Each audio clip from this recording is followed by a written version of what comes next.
সাপের রাজ্য পদ্মার বাড়ি। চারদিকে বিস্তীর্ণ সবুজের মাঝে হঠাৎ চোখে পড়ে অদ্ভুত এক উঁচু ভূমি। কাছাকাছি যেতেই বোঝা যায় এটি সাধারণ কোনো জায়গা নয়। ঝোপঝাড়ে ঢাকা এই স্থানটিকে ঘিরে স্থানীয়দের বিশ্বাস, ভয় আর শ্রদ্ধা জড়িয়ে আছে সব একসঙ্গে। বহু বছর ধরে মানুষ এখানে আসে নীরবে, কেউ মানত করতে, কেউ আবার শুধু দেখতে।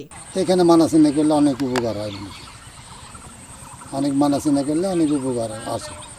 আমরা তো খুব নিয়ম করে চলাফেরা করি, খুব মেনে চলা লাগে, বেয়াদবি করা হয় না, একদম লাগে, কোনো বেয়াদবি করা হবে না, অপরিষ্কার কোনো নোংরা চলবে না, কোনো কিছু।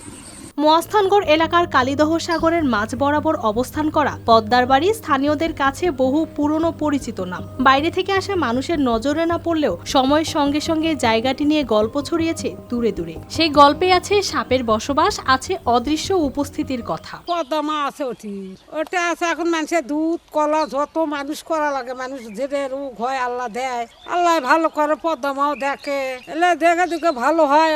অসৎ ব্যবহার করলে তাকে ক্ষতি খাস্তা হয়। এই জায়গাতে একজনের ঠ্যাং কাটে লিয়েছে, মানা করছে বারবার যে আমার জায়গা তোরা নষ্ট করিস না, বা আমার এটা বাড়ি।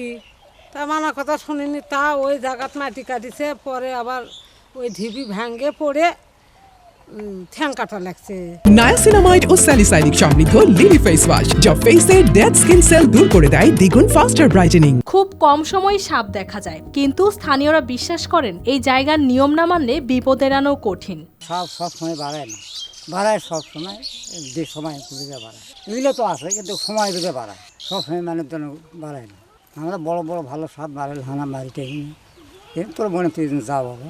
এই বিশ্বাস থেকেই এখানে কেউ অকারণে কিছু স্পর্শ করে না, বিরক্তও করে না। সাম্প্রতিক সময়ে নাটক ও সিনেমার মাধ্যমে জায়গাটির নাম ছড়িয়ে পড়ায় এখন বাড়ছে দর্শনার্থীর আনাগোনা। স্থানীয়দের আশা, পরিকল্পিত উদ্যোগ নিলে পদ্মার বাড়ি শুধু কৌতূহলের জায়গা নয়, বরং পরিণত হতে পারে মহাস্থানগড়ের মতো আরেকটি গুরুত্বপূর্ণ দর্শনীয় স্থানে।